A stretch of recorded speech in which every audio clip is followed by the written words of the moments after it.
CHM News, une réseau d'information du côté national et international. Toute information, politique, culturelle, économique et sociale. Premier bilan de ce jour sur chmnetworknews.net. chmnetworknews.net. Ça, c'est parti dans la nouvelle qu'a fait actualité jeudi. Nous connaissons que les Nations Unies fait une déclaration que Haïti a besoin d'aide.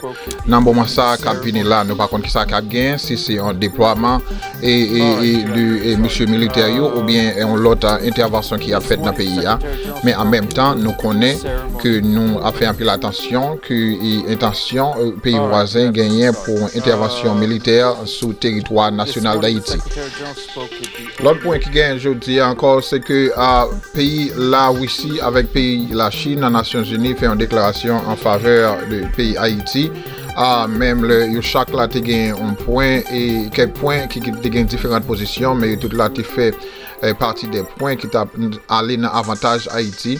Là aussi lui-même il fait connaître que dossier qui caché de la mort président Jovenel Moïse là supposé révéler, mais en même temps là aussi la Chine a fait une déclaration, il fait connaître que Haïti c'est un pays depuis longtemps qui besoin d'un développement et puis qui besoin yon bagay qui pour fait pour capable libérer pays ça en bas mais bandit mais c'est pas aucun bagay qui t'a infiltré ou bien système judiciaire pays ou bien Jean pays a fonctionné ces pays à lui-même pour aider de manière que capable faire toute bagay venir possible et facile pour pays à capable sortir dans salier.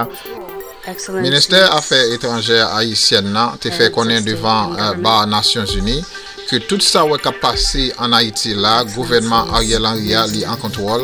Même le monde levé, il n'est pas capable de voir de l'école, il n'est pas capable de manger la rue barré et zam a tiré dans la rue toute la sainte journée que le gouvernement Ariel Henry est en contrôle.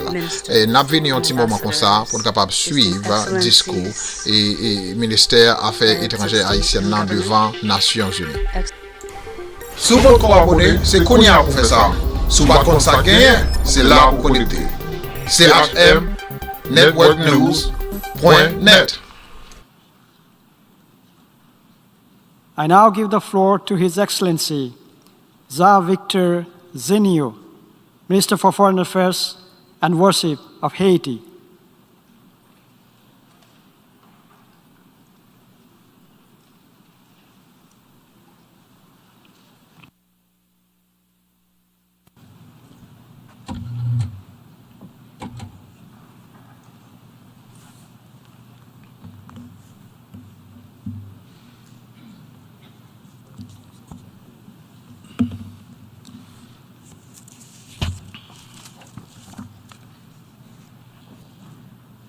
Monsieur le Président de l'Assemblée générale, Monsieur le Secrétaire général, Excellences, Mesdames, Messieurs les chefs d'État et de gouvernement, Excellences, Mesdames, Messieurs les ministres et ambassadeurs, distingués délégués, chers compatriotes,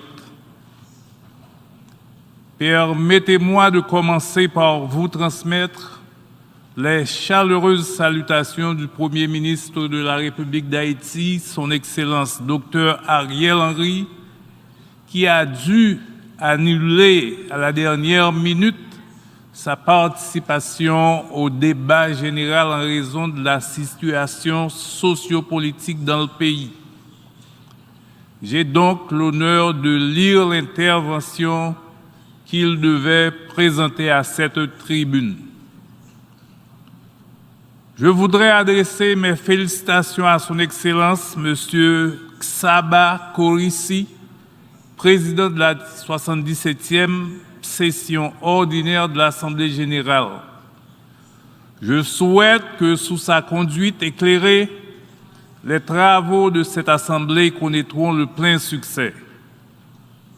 Je tiens à saluer également le secrétaire général, son Excellence M. Antonio Guterres, pour son dynamisme à la tête de l'Organisation mondiale et son engagement renouvelé à la cause d'Haïti, en dépit de nombreux problèmes épineux et autres conflits qui affectent le monde. J'ai l'honneur aujourd'hui de m'adresser devant cette auguste assemblée dans un contexte particulier de défis majeurs que nos États affrontent de manière récurrente, défis auxquels nous devons constamment faire face et trouver des solutions appropriées pour le bien de l'humanité. L'ONU, dont la mission est de préserver les idéaux de paix et de sécurité internationale, est le forum indiqué dans le cadre de la diplomatie multilatérale pour aborder et relever ces défis conformément aux principes du droit international et en vertu des valeurs véhiculées par sa charte, tout en respectant le droit à l'autodétermination des peuples. La paix et la sécurité mondiale sont menacées. J'appelle les protagonistes de tous les conflits qui bouleversent et font souffrir les citoyens du monde à un cessez-le-feu et à trouver des solutions négociées à leurs différends. Trop de victimes, trop de destruction, trop de conséquences pour les autres pays, trop de dommages collatéraux. Il est urgent de revenir au respect des règles communes du droit international et du vivre ensemble.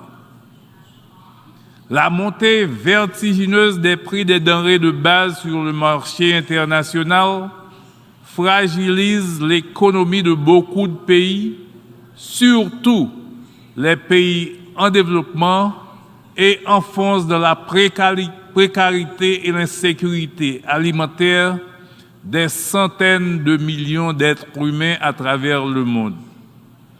La tentation est grande pour chaque pays de chercher à accaparer pour l'approvisionnement de sa population les ressources disponibles. Nous avons vu les résultats de ces comportements pour le contrôle des vaccins pendant la pandémie du Covid-19. Dans ces périodes difficiles, la règle doit être la solidarité entre les peuples. Mon pays, comme beaucoup d'autres dans la Caraïbe, dans l'océan Indien et ailleurs, demeure très vulnérable aux aléas climatiques, à la montée du niveau des océans et aux catastrophes naturelles de plus en plus violentes et de plus en plus fréquentes. Le passage d'un seul cyclone peut anéantir les efforts de dizaines d'années de dur labeur et d'investissement.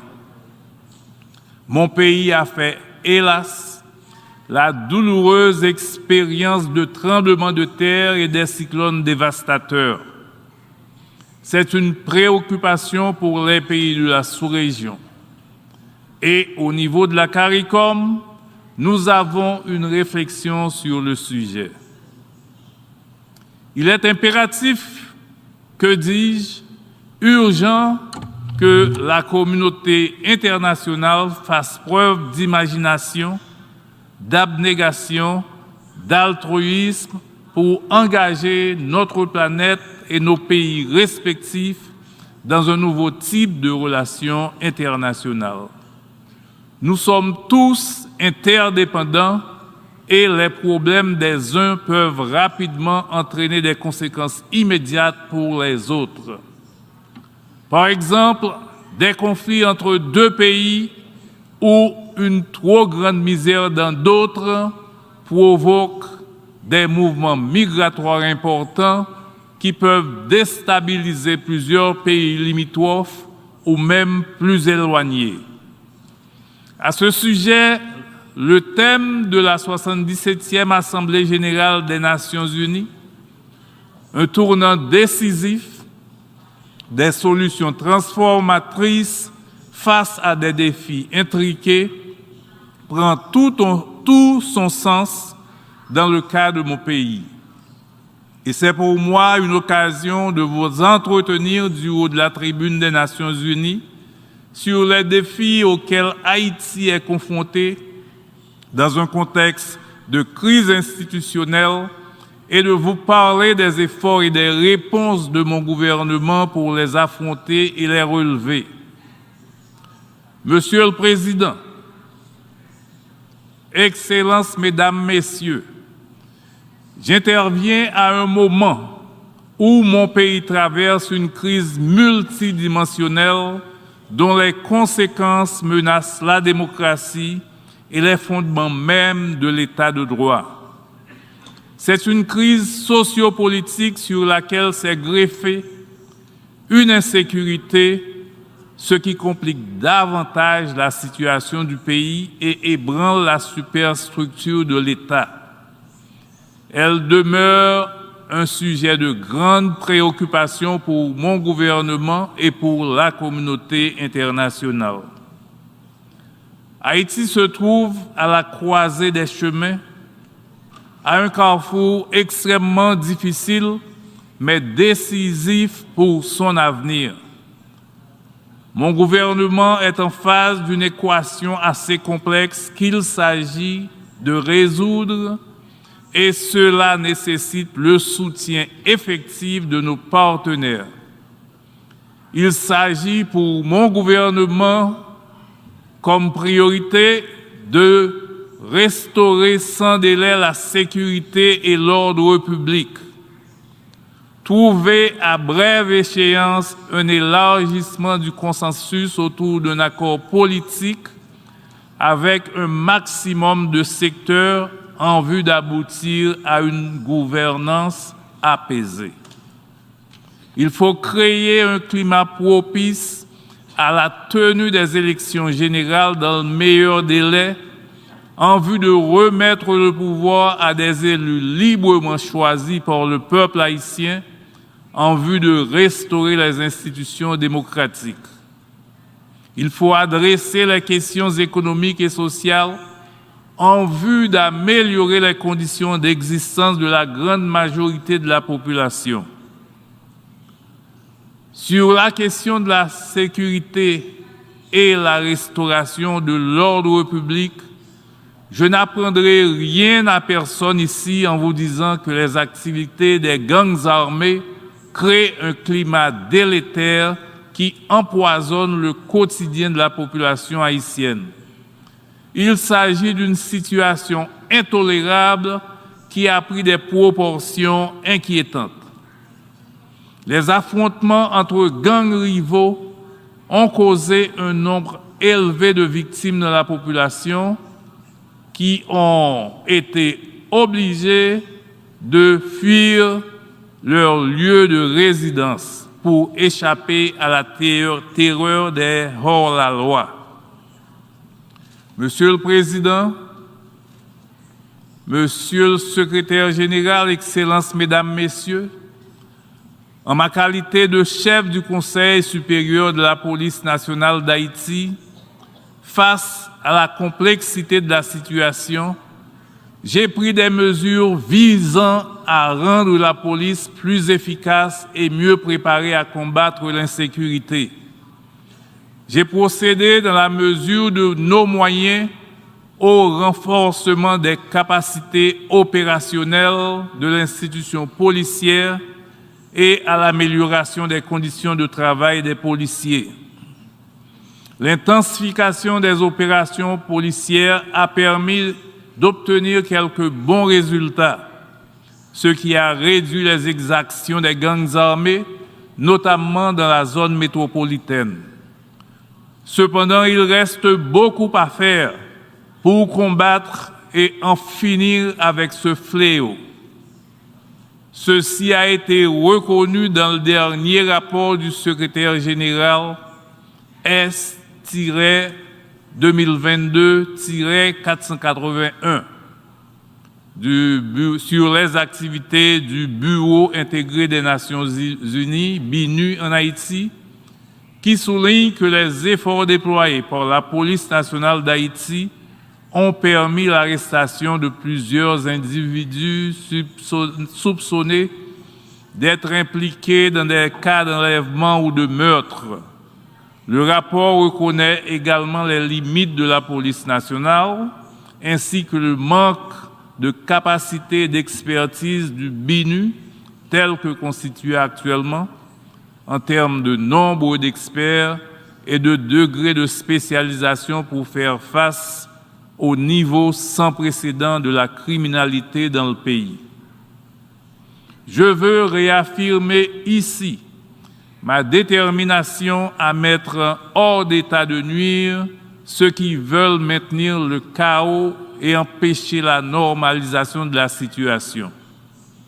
Mon gouvernement, au prix de lourds sacrifices, a dégagé les ressources nécessaires pour fournir à la police les moyens appropriés dont elle a besoin pour accomplir efficacement ses missions. La livraison de véhicules blindés et d'équipements qui lui font défaut tarde. Je regrette vraiment que les commandes passées pour mieux équiper la police nationale aient pris tellement de retard pour être livrées. La police nationale est en mesure d'effectuer le travail, mais elle a besoin d'un accompagnement robuste de nos partenaires et de la formation adéquate sur le terrain avec l'aide de partenaires de la communauté internationale en vue de donner un coup d'arrêt à cette situation. Je saisis l'occasion pour saluer la résolution 2645 du Conseil de sécurité qui interdit le transfert des armes légères et de petit calibre et de leurs munitions à des acteurs non étatiques et d'en empêcher le trafic et leur utilisation à des fins illicites. Par ailleurs, plusieurs États membres ont promis un appui bilatéral à la police haïtienne, y compris une assistance financière. À cet effet, un basket fund a été créé pour lui venir en aide dans sa lutte contre la violence des gangs. Je salue les gouvernements qui ont déjà contribué à ce fonds et nous encourageons d'autres partenaires à le faire. Nous avons plus que jamais besoin que vous continuiez à manifester votre solidarité. Je voudrais en cette occasion exprimer ma gratitude envers nos principaux partenaires internationaux qui ont pris des engagements lors des différentes réunions de haut niveau sur la sécurité en Haïti. Je les remercie ouvertement au nom du peuple et du gouvernement haïtien. Monsieur le Président, les circonstances de mon accession à la direction des affaires de mon pays imposaient que j'engage immédiatement un dialogue avec tous les secteurs de la vie nationale en vue de construire un consensus suffisant autour d'un accord politique pour une gouvernance apaisée et efficace de la période intérimaire. J'ai la conviction que le dialogue franc, sincère et inclusif reste la meilleure formule pour parvenir à une solution durable à la crise actuelle. Malgré les divergences politiques qui persistent entre les acteurs politiques, je continue à encourager le dialogue. Des initiatives impliquant divers segments de la société sont en cours. J'espère voir aboutir dans un proche avenir tous ces efforts. Ils concernent essentiellement le rétablissement d'institutions démocratiques pleinement opérationnelles par le biais d'élections libres, transparentes et inclusives, ainsi qu'une entente sur une démarche commune vers la réforme constitutionnelle. À propos du dialogue politique déjà engagé, Haïti souhaite un accompagnement international afin de rendre le processus plus crédible et de renforcer la confiance des acteurs. En ce sens, je suis pleinement favorable à ce que la communauté caribéenne, CARICOM, et l'Organisation internationale de la francophonie, OIF, apportent leur expertise et s'engagent à nos côtés en vue d'un dénouement de la crise avec le soutien discret mais efficace des Nations Unies. L'ONU a une grande et longue expérience sur le terrain. Elle doit continuer à appuyer le processus politique et électoral en tenant compte des réalités du terrain et en priorisant les solutions nationales. J'ai entendu les cris de la population et les demandes formulées par mes compatriotes qui protestaient contre la cherté de la vie. C'est un droit constitutionnel de manifester et de faire passer ces revendications de manière pacifique.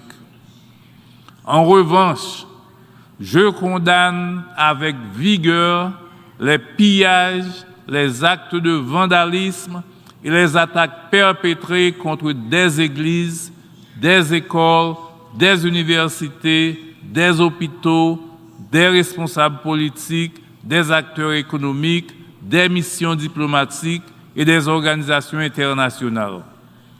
Je condamne aussi celles et ceux qui ont commandité, organisé et financé tout ceci. Tôt ou tard, ils devront répondre de leur forfait devant l'histoire et devant la justice. Les acteurs doivent comprendre qu'il faut faire la politique autrement. C'est pour cela que je reste disponible et ouvert pour poursuivre le dialogue avec toutes les forces vives du pays afin qu'ensemble, nous trouvions le chemin vers la réconciliation en vue de recoudre le tissu social déchiré et de trouver une solution durable à la crise qui tire le pays vers l'abîme. La bonne gouvernance marche de pair avec la lutte contre la corruption, la contrebande et les trafics de toutes sortes. Mon gouvernement a pris des mesures en ce sens. Notre discipline budgétaire et nos efforts en matière de bonne gestion des recettes publiques ont permis récemment la signature d'un staff monitoring programme avec le Fonds monétaire international. Mon gouvernement a engagé une réforme d'envergure au niveau des douanes qui commence à porter des fruits et des résultats. Ceci a permis de renforcer les contrôles et de procéder à des saisies d'armes, de munitions, de fausses monnaies et de drogue. Dans la foulée, nous avons vu les recettes douanières doubler en un temps record.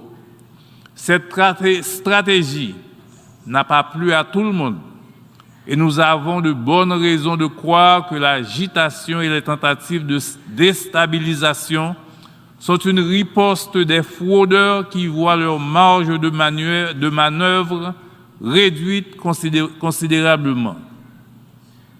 La UNODC,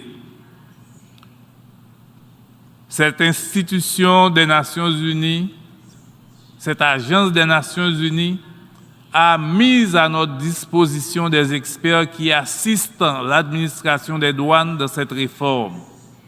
Ils ont besoin davantage de moyens pour être plus efficaces et contribuer valablement à la modernisation de notre système douanier et à la pérennisation des réformes engagées.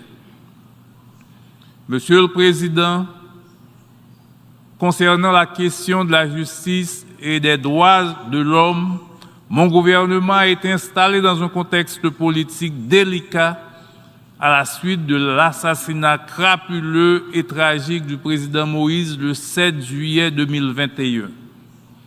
Il faut que justice soit rendue à lui-même, à sa famille et au peuple haïtien. Je veux ici saluer les propos du président colombien Gustavo Petro, qui à cette tribune a présenté ses excuses au peuple haïtien pour la participation de mercenaires colombiens dans le meurtre du président Moïse. Il s'agit d'un crime transnational impliquant des ressortissants de plusieurs pays. L'enquête est difficile et complexe. Je veux remercier tous les pays concernés qui y collaborent.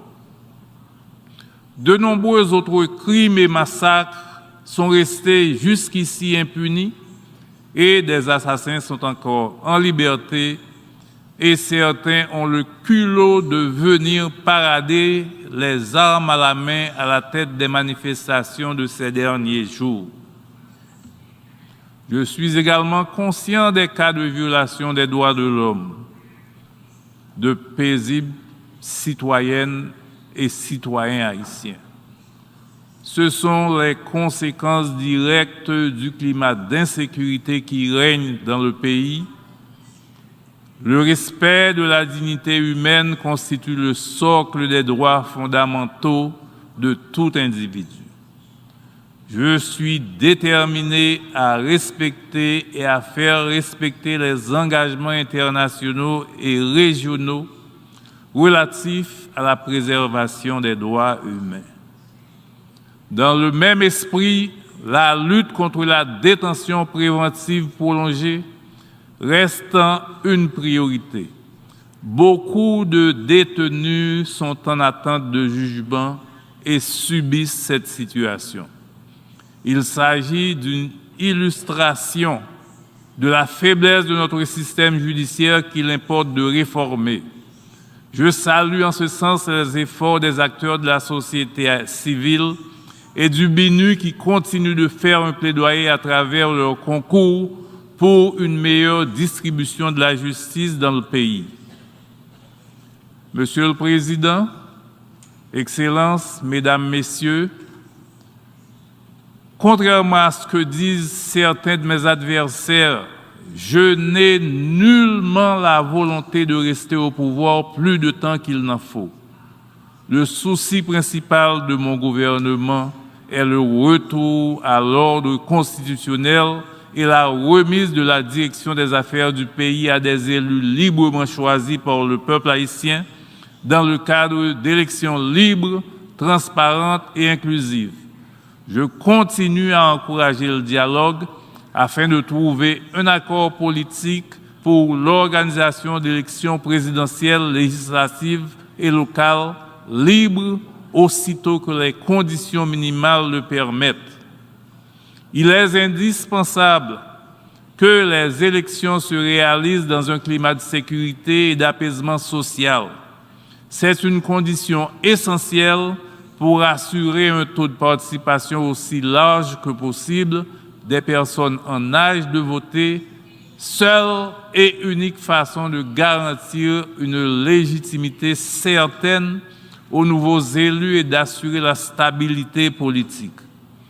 J'ai entamé des discussions qui devraient bientôt aboutir avec les différents acteurs concernés autour de la mise en place de l'organe chargé de l'organisation des élections.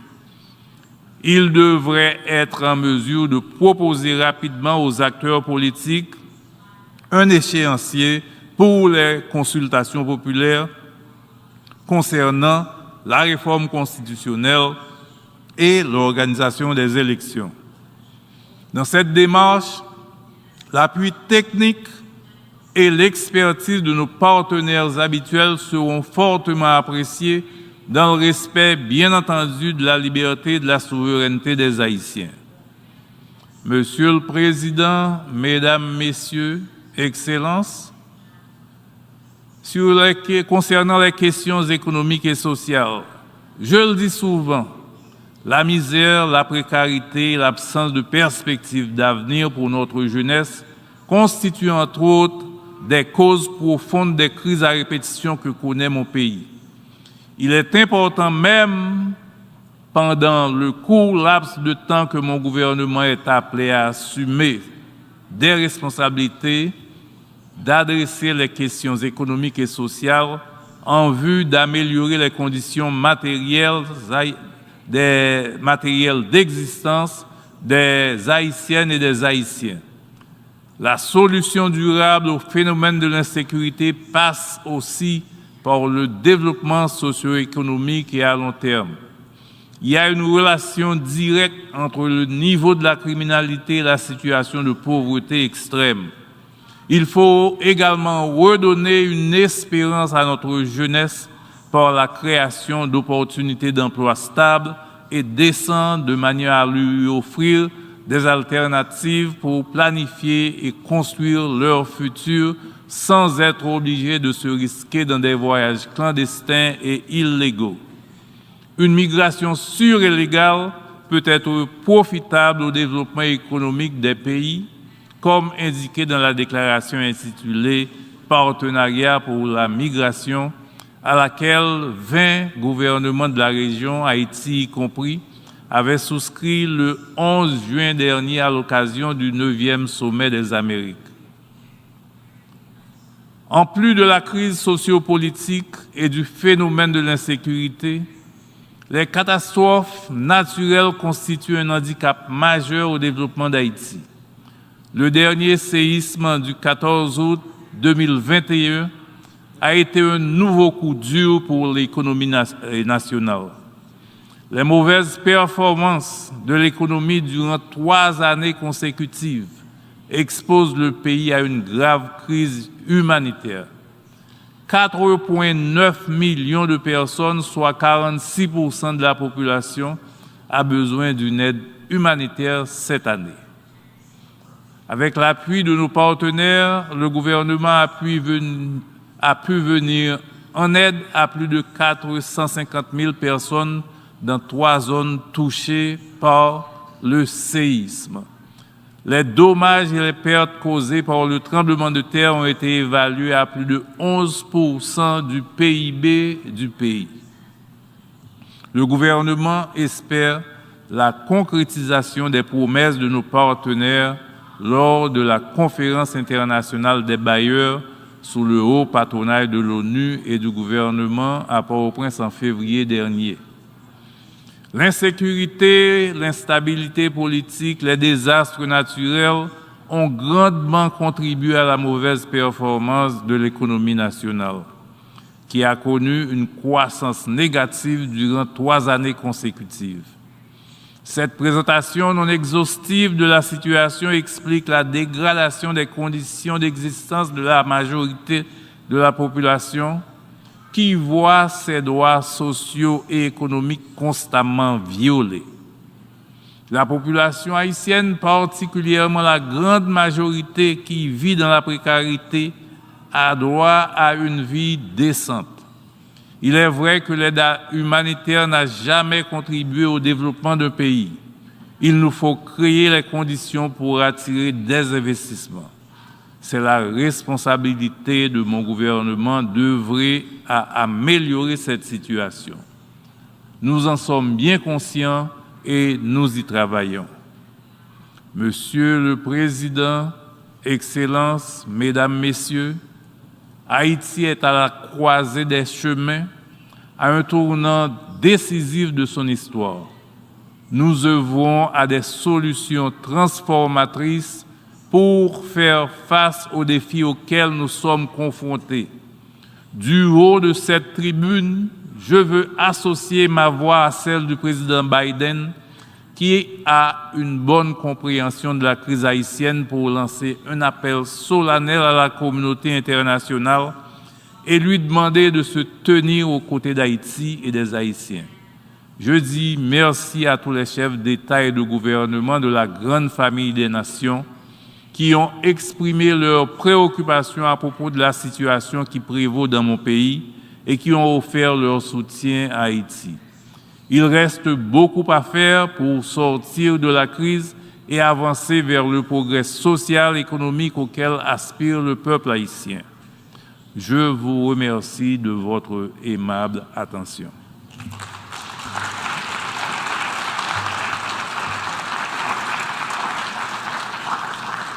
I thank the Minister for Foreign Affairs and Worship of Haiti. Nous remercions de tout cœur pour le moment que vous avez passé ensemble avec nous. Vous avez pris bonne information sur chmnetwork.net, côté que toute information que nous avons c'est vérité.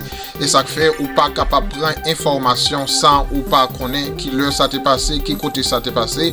Et pour qui ça ou même ou besoin d'entendre. Et ça fait nous encourager ou va capable abonner sur channel ça et bah nous un thumbs up ou va capable abonner et référer ça avec amis yo, famille qui besoin de bons gens informations nationales et internationales qui passent dans le pays et à la prochaine. CHM News, une réseau d'information du côté national et international. Toute information politique, culturelle, économique et sociale. Premier bilan de ce jour sur chmnetworknews.net, chmnetworknews.net.